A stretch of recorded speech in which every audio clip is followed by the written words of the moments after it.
Olá, meus irmãos, Deus os abençoe, no poderoso nome de nosso Senhor Jesus. Sempre estamos aqui conversando sobre a verdade da palavra. Temos nas nossas mãos uma poderosa mensagem, uma mensagem capaz de converter os nossos corações à fé apostólica. Veja, esse foi o ministério de Malaquias, capítulo 4. Veja, o ministério do Mombrana não consistiu apenas em abrir a palavra. O Mombrana foi a palavra feita carne. O Mombrana expressou os pensamentos que estavam na mente de Deus. Os pensamentos de Deus tornaram-se palavra. E uma vez expressados, cumpriram o propósito para o qual Deus o enviou. Porque um profeta sempre foi a palavra feita carne. Sempre. Porque um profeta, ele cumpre os pensamentos de Deus, porque a palavra vem ao profeta. Então, nos dias da vinda do Filho do Homem, o Filho do Homem é Cristo, o Filho do Homem é Jesus, o Filho do Homem é a palavra. Quando as promessas da Bíblia, aqueles pensamentos que se tornaram uma palavra escrita, tornaram-se uma promessa na Bíblia. Veja, quando eles se cumprem na pessoa preordenada, na pessoa predestinada, nós dizemos, Jesus veio em carne humana. Veja, e o anticristo jamais vai entender isso, ele não compreende, isso para ele é loucura, porque ele não pode entender isso, porque só pode ser entendido por quem nasceu de novo e recebeu o Espírito Santo. Por isso Jesus disse, naquele dia vocês vão entender que eu estou em vós, vós em mim e eu no Pai. Veja, é quando a igreja se torna então a manifestação da verdade da palavra. Então, quando nós recebemos a revelação da palavra, é quando as portas do inferno jamais prevalecerão contra um crente revelado. Um crente que possui a luz da palavra, e a palavra está em seu coração. A palavra colocada ali pelo Espírito. Veja, a palavra que veio do ensinador de justiça, o anjo de Malaquias 4, que teve o ministério profético de converter o coração dos filhos aos pais. Essa palavra pregada, o ensinador de justiça, e agora escrita nas tábuas de carne do nosso coração, e ali colocadas pela obra do Espírito Santo, a sua unção que em nós permanece, essa unção fica em nós, e essa unção nos ensina todas as coisas, e essa unção nos lembra de cada parte da Bíblia, quando é a hora da necessidade, para enfrentar o desafio. Porque esse é o dia mau, de acordo com o Salmo 27, o dia da adversidade. Veja, e o verdadeiro crente, que está comendo da árvore da vida, que tem acesso ao maná escondido, que nele está escrito o nome de Deus, e o nome de Deus é a palavra. Veja, essa é uma revelação poderosa, veja, da Bíblia. Ao que vencer eu concederei que coma do maná escondido. Veja, ao que vencer, eu colocarei nele o meu nome. Ao que vencer comerá da árvore da vida.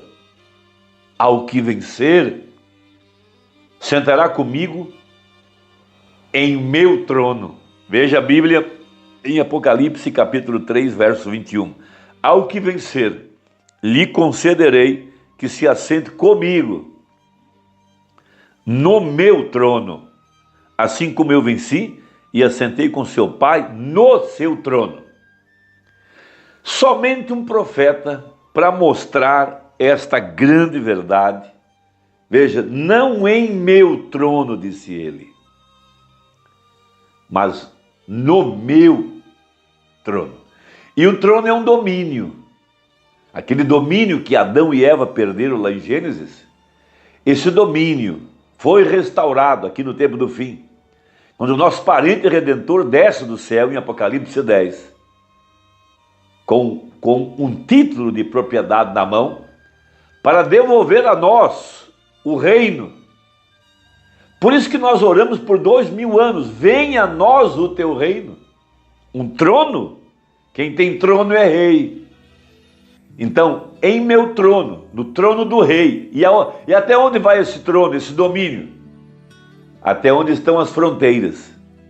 Veja, e o reino dos céus é esse reino, está entre vós, o diabo não pode conquistar, jamais, e também não pode conquistar os súditos desse reino. Veja, porque eles estão governando com ele. Ele é Cristo. Cristo é a palavra, Cristo é Jesus. Então aqui tem duas coisas importantes. Veja, não em meu, mas no meu. Veja, isso é muito grande. Você não pode sentar num trono, numa cadeira com Jesus. Não é essa a ideia. Não. Até onde vai o domínio do Senhor? Sobre todo o poder das trevas, sobre todo o mundanismo, sobre todo o pecado, sobre toda a fraqueza humana. Veja, e a voz agora, a continuidade, a voz de autoridade, a voz de arcanjo, a voz de comando, a voz de mando. Veja, esta palavra que está em nosso coração, que foi escrita nas tábuas de carne do nosso coração, que veio do ensinador de justiça, nós estamos orando a mensagem, falando a mensagem, pregando a mensagem, cantando a mensagem, estamos tendo comunhão com a mensagem na nossa boca, e Deus está sustentando essa palavra, porque o Espírito Santo não veio trazer outra mensagem depois da morte do profeta, ele veio nos fazer entender o que pregou o profeta, nos lembrar de tudo que ele falou e revelar as coisas que estão no futuro. Porque o ministério do Mombrana teve duas missões, vamos usar essa expressão muito importante. A primeira delas foi abrir os mistérios. E a segunda, depois que os mistérios estão abertos, converter os nossos corações à fé dos pais apostólicos. Veja, quando a palavra nos é revelada e ela é escrita nas tábuas de carne do nosso coração, veja, essa palavra, essa revelação, Cristo agora, é Ele que prevalece contra o poder das trevas, contra o mundanismo, contra a incredulidade, desde que a gente faça exatamente o que fez Jesus depois que recebeu a revelação da palavra, é colocar em nossa boca. Foi assim que Ele fez. E veja, e o Espírito, veja, Jesus, Cristo, é o sumo sacerdote da nossa confissão. Ele confirma tudo aquilo que ele mesmo pregou. Então, na mensagem à era de Laodiceia, parágrafo 144, nós temos essa referência. Agora, o que é que devemos vencer? Esta é a pergunta normal para se fazer aqui, citando Apocalipse 3, verso 21.